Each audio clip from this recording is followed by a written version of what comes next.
Hi everyone, my name is Tiana Camille Vines and welcome back to Queen TV.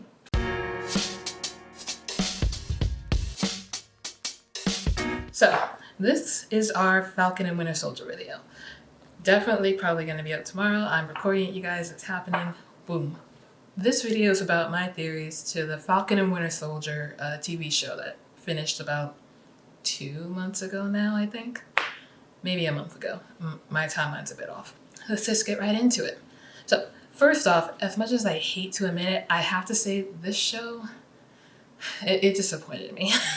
And that's sad because between this, WandaVision, and Loki, this was the one I was looking forward to most. Now, it wasn't that the whole show disappointed me, but more how it ended, especially the finale. Now, personally, I believe the season finale was just too short and came a little too soon. Despite all the build-up leading to it, the only thing that really happened was Bucky and Sam defeating the Flag Smashers, which was kind of the point, I suppose, but it felt like there should have been more. Also, Bucky practically did nothing in that episode. Like, okay, obviously he did do stuff, but it's like, I feel like he was just there, you know? I feel like the episode could have happened without him. Now, I even told my roommate that this episode felt like Marvel originally wrote the series as a feature film and then broke it up into episodes to make it a series. I doubt that's true, obviously, because Marvel has incredible writers, like they're all amazing, I'm sure. But that's what it felt like to me. Not only that, but the finale episode also switched up the pacing a lot. And am I getting blurry the further away I am? I think I am. I need to move up. I'm sorry, my camera is... I'm still trying to understand it. Despite being a filmmaker, cameras are not my forte. The finale episode switches up the pacing of the show. You know, because even though the pacing was like really slow in the beginning, it felt like the writers were rushing it at the end, as if they just realized they had 2 episodes left. Again, I'm sure that's not the case. I'm sure the writers are incredible and amazing and should write so much more for Marvel. But that's what it felt like to me. You know, I personally felt like the show would have ended a lot better if there was just maybe 1 or 2 more episodes added on, you know, instead of making it a, 6-episode series? Let's make it an 8-episode series or a 9-episode series like WandaVision. WandaVision had 9 episodes, right? Please don't think I'm hating on the show. I'm not. I'm really not. I actually really liked the show. I loved it, in fact. And I will acknowledge that I did hear at some point that there was a subplot in there that they had to take out because it was very similar to the coronavirus pandemic we were going through. And keep in mind, they shot this in 2020, so obviously the pandemic was still a big thing. People were unfortunately dying. No one knew what was going to happen. Yeah. I do acknowledge that things got in the way during filming. I don't know how that affected the ending, if it affected the ending at all, but I still wanted to just put my thoughts out there. Again, this is an amazing show. I just did not like the ending, and understandably things got in the way, so that may have contributed to that. Other than that, though, I absolutely love the show. Bucky and Sam were, are, and will forever be some of my favorite characters in the MCU. And Anthony and Sebastian are an amazing comedic duo that I hope will continue on in their MCU years together. Not only that, but the fight scenes in the show were absolutely incredible, and the costumes were perfect. Let's get into some of the characters of the show. Unlike WandaVision, the show has decided to introduce different characters in almost each episode. First off, of course, is Sam Wilson, formerly known as the Falcon, and now known as Captain America. Now, first things first, let's just say when Sam was brought into the MCU, I was so happy. When I saw him in Captain America Winter Soldier, I was like, African-American heroes are coming into the MCU. Like, I thought Black Panther would have been the first one to be brought in, but no, they brought Falcon in, and that made me so happy. One thing to note about him in the comics is that he wasn't Captain America forever, which I always thought was kind of interesting, because now I'm like, what's Marvel gonna do with him then? Like, I'm not sure the specifics, but Cap didn't agree with the way he was going about things when Sam was Captain America, and even John Walker confronted him about it when he thought Sam was like losing control or something like that. after that, Sam had decided to go back to being the Falcon. So obviously that probably won't happen in the MCU, where Sam decides to go back to his original hero role. But I do think he will run into a new struggle of being Captain America in either the movie or the possible season 2 of the show. Next, we have James Buchanan Barnes, also known as Bucky, also known as Winter Soldier, also now known as White Wolf.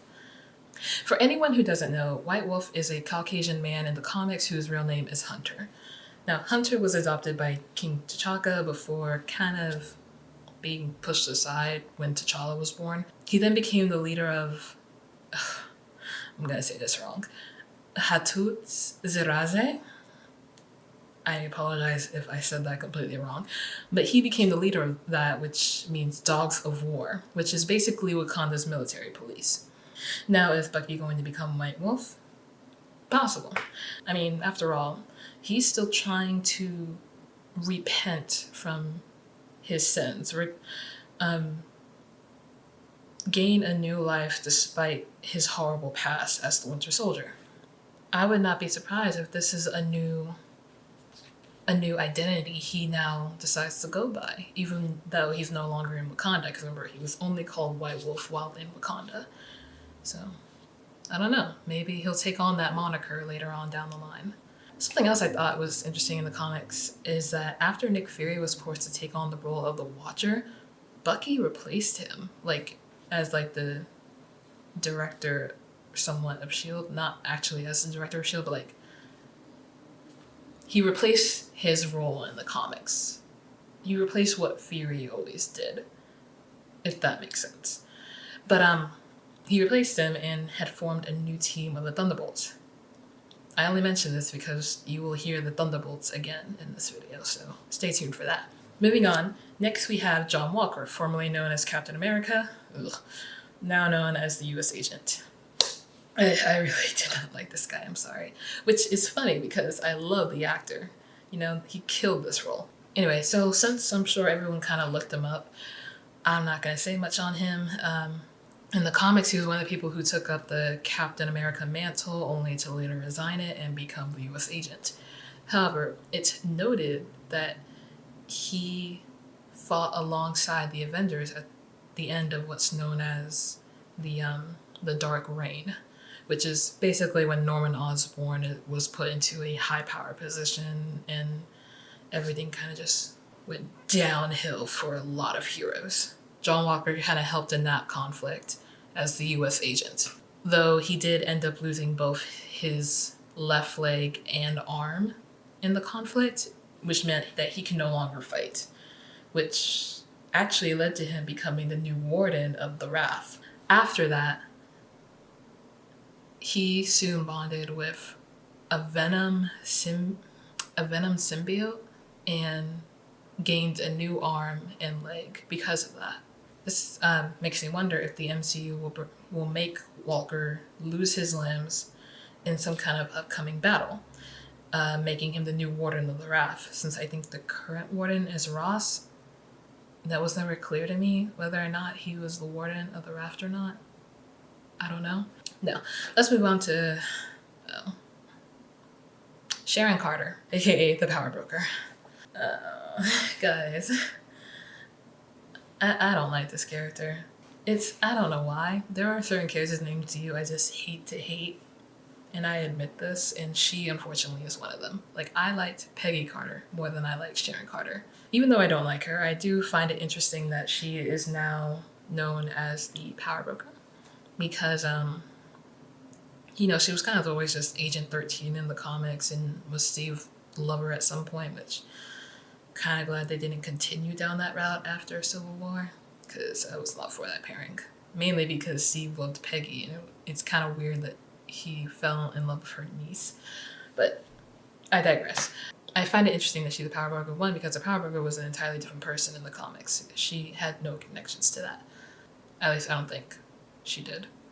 And it also shows that she is now a possible villain for Sam and possibly even Bucky in either the Captain America 4 movie or the possible season 2 of the show.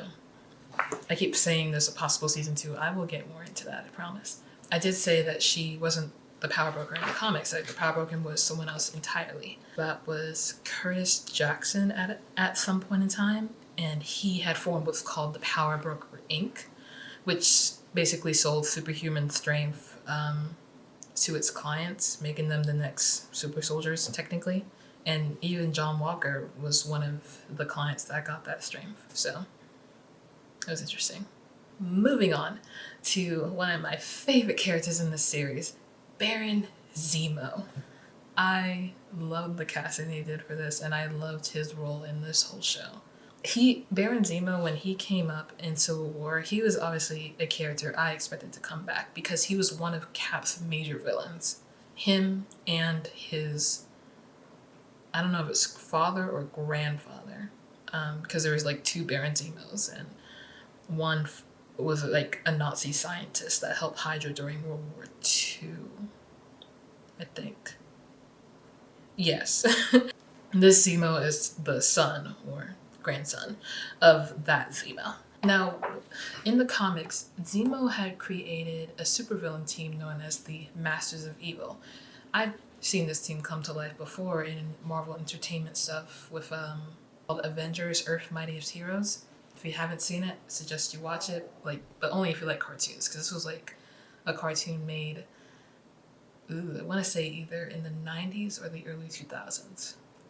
I might be wrong on that, but it's a good cartoon, and it definitely follows more of the comic storylines than the MCU does, so if you enjoy Marvel that much, I highly suggest you see it. But anyway, he made the Masters of Evil, and believe it or not, he also created a version of the Thunderbolts team, which I mentioned before when I was talking about Bucky, and underwent the name Citizen V. Now, for those who don't know, I guess the best description of the Thunderbolts would be a team of reformed supervillains with the best intentions. So, because there are at least two people on the show with some connection to the Thunderbolts team, I like to think that maybe that team will make an appearance in the MCU. Or at least I think Zemo could possibly make the Thunderbolts team in the MCU, and I wonder if Fontaine will be the one to help him recruit people. Like, after all, it seems like she's already recruiting John Walker for something. Is it for the new Thunderbolts team under Zemo's leadership or something? Because that's what it seems like. Speaking of Fontaine, let's discuss her, though I don't have much to say. Contessa Valentina Allegra de Fontaine. My, what a mouthful. Interestingly enough, this character was Nick Fury's lover in the comics. She worked for S.H.I.E.L.D. and became Madame Hydra while being a double agent for S.H.I.E.L.D., so she infiltrated Hydra for S.H.I.E.L.D., only to actually be a triple agent for some kind of Russian government, the Leviathan. I don't know too much about that, unfortunately. I confess to that. I think it's either a subsidiary of Hydra or it's just a separate Russian operation, not connected to Hydra whatsoever. So, she's also been replaced by a Skrull at least 2 different times in the comics.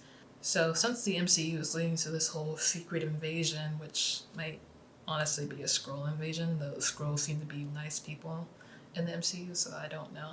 I'm wondering if she's already a Skrull by this point. You know, if the Skrulls are the ones that are invading. Okay, last but not least, let's talk about one character everyone's been mentioning. Wait, no, I want to talk to you guys about Isaiah Bradley. I didn't write him down. Oh, I'm an idiot. It's okay. No. We'll talk about him right now. I'm just gonna go off the bat. So Isaiah Bradley, from what I understand, was a World War II soldier who fought as Captain America. He was basically the Black Captain America, which, honestly, amazing. But because it was in the 40s and, you know, Black people weren't exactly treated fairly at that time, he didn't get that recognition. At least not until in the MCU, Sam got the museum to put his part as Captain America in the Captain America museum thing. Though in the comics, this is interesting, there was a lot of heroes who didn't know he exists until he showed up at, I believe it was T'Challa and Storm's wedding. And yes, I mean Storm from X-Men. Guys, Storm became the queen of Wakanda. I need her to be brought into the MCU because that means she could possibly be in Black Panther. Like, yes, T'Challa is unfortunately gone. Rest in peace, Chadwick. But you can still bring Storm into Wakanda and have her work with Shuri or something. It can happen.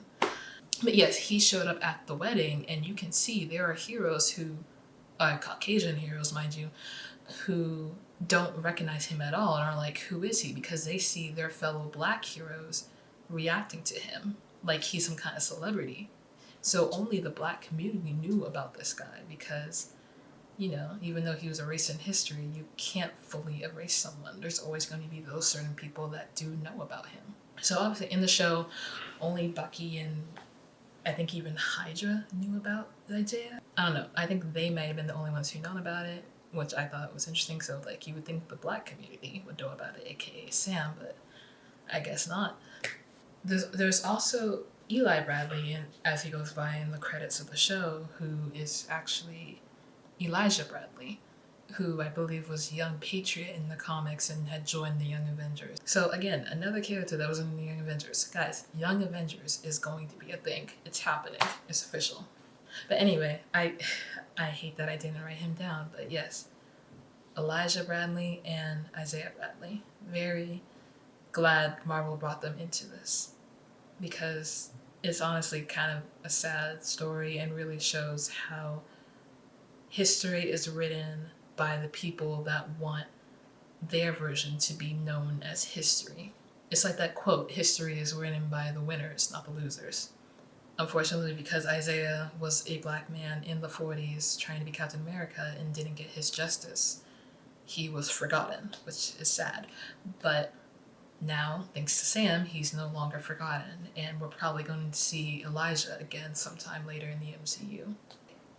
Last but not least, let's talk about a character who's been mentioned so many times in the show but has never been shown, aka Captain America. Wait. aka Steve Rogers, also known as Captain America. Now, Sam has mentioned that Steve is gone. Gone where? Is he retired? Is he dead? Is he on the moon? Where is Steve Rogers? Why can't Marvel straight up tell us what happened to this man? All they need to do is put a grave with Steve Rogers' name and have a character, probably either Bucky or Sam, and just have that character visit the grave. Then it's like, cool, he's dead. Confirmed. No more suspicions. He's not on the freaking moon like everyone keeps saying in the show.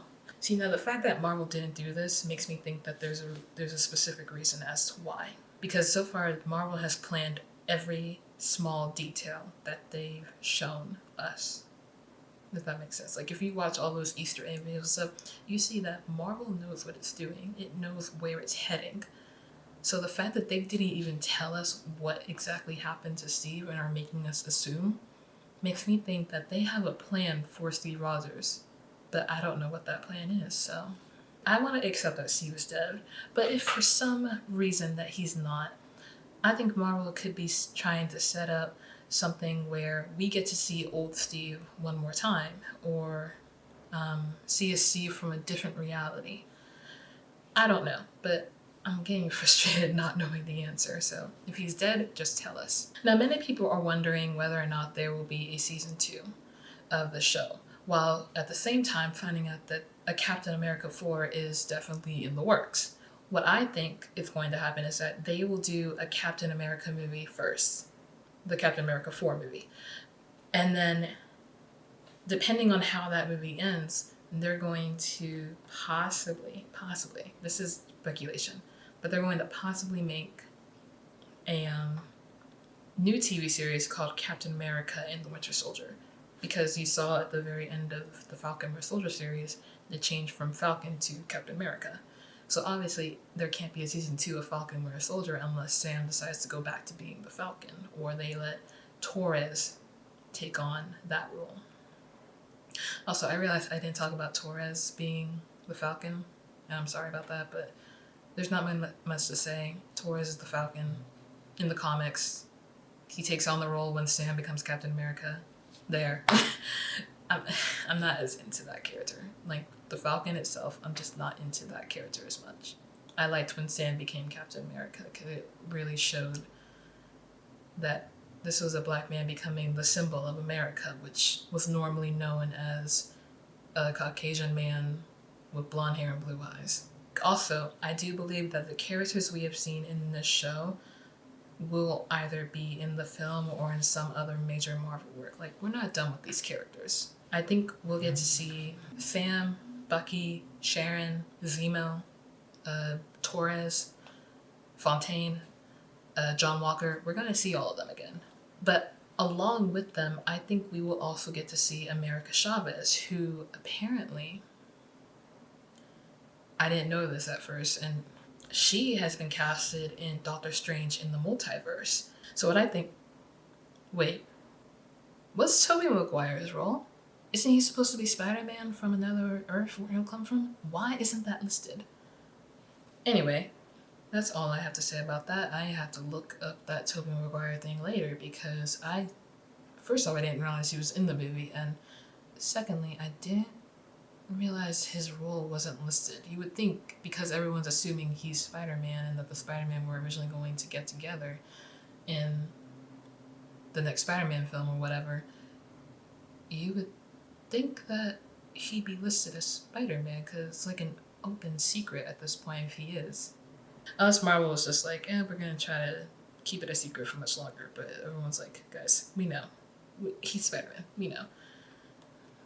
But anyway, that's all I really have to say about the Falcon and Winter Soldier. There were some points I missed, mainly because I thought I wrote them down and I didn't, and I'm not great at talking at the top of my head.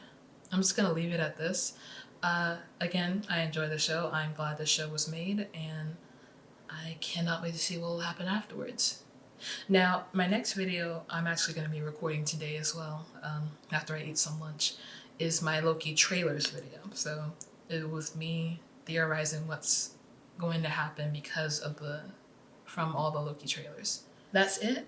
Thanks for watching. I hope you enjoyed. If you liked it, hit the like button, and if you want to watch more, hit the subscribe button. My WandaVision video is already up, and you can also see other stuff I filmed over the years of my time as a film student. So yeah, feel free to check those out if you're interested. Thanks again, and I'll see y'all next time. Bye.